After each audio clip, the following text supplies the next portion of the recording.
नील बन चुका है सई का पापा और सभी बन चुकी है नील की पत्नी, और कुछ भी याद नहीं है। और तीनों का जो है वो गृह प्रवेश होने वाला है, क्योंकि नील जो है वो अपने घर लेके जाने वाला है सभी को, क्योंकि उसे सिर्फ इतना याद है कि सभी मेरी पत्नी है और मेरे 2 बच्चे हैं।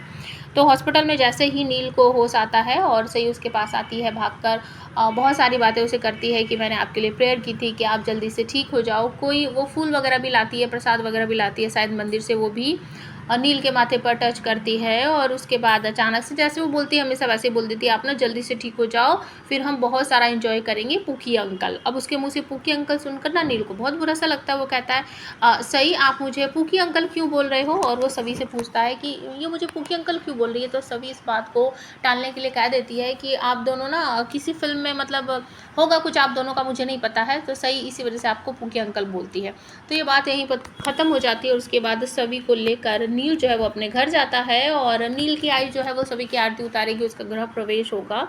और उसके बाद जैसे नॉर्मल तरीके से दुल्हनें या फिर बहुएं घर पर रहती हैं उसी तरीके से रहने लगेगी।